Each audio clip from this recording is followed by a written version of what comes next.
Hi, my name is Lisa Crawley, and I'm a genealogy reference assistant at the Robert F. Smith Explore Your Family History Center at the National Museum of African American History and Culture in Washington, D.C.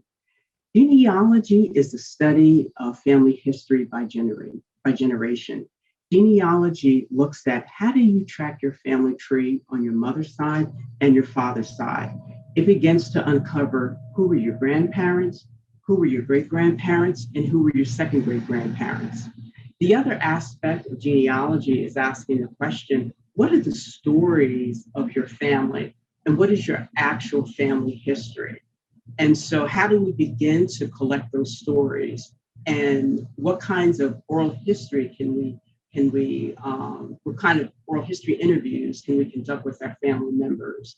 So we want to look at where our families originated, where they migrated to, and what were their reasons for migration, and what kinds of heritage in terms of religious heritage and cultural heritage did our families pass down generation by generation. So genealogy is rich in many aspects of African American family history. Genealogy is an important tool in the study of history because it really offers a window into the study of local and community and regional history. It gives you an entry point because you start asking the questions, where did your family members attend school? Where did your family members go to church? What kind of organizations were they involved with?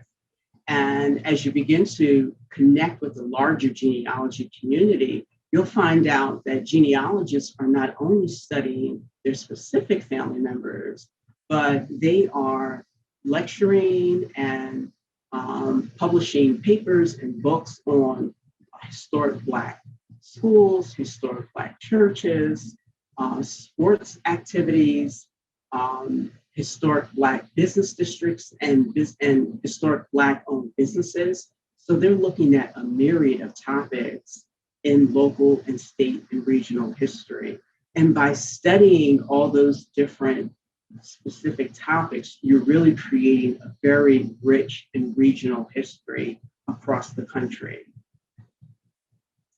We've also found that in the last, I'd say 15 or 20 years, more academics are engaged and using genealogy in their own academic practices. We have archaeologists who engage in the study of slavery, public historians, preservationists, and a myriad of other scholars who are beginning to use the tools of genealogy in their own academic pursuits. And many of these scholars have also begun to present lectures at genealogy conferences. And so now in the world of genealogy, you have local genealogists and local historians networking with public historians and academic historians. And so you're really creating a much richer environment in terms of the scope and study of public history. Some academic historians have even called genealogy the next frontier in the study of history. And all of these things applies to the growth and development of African American history.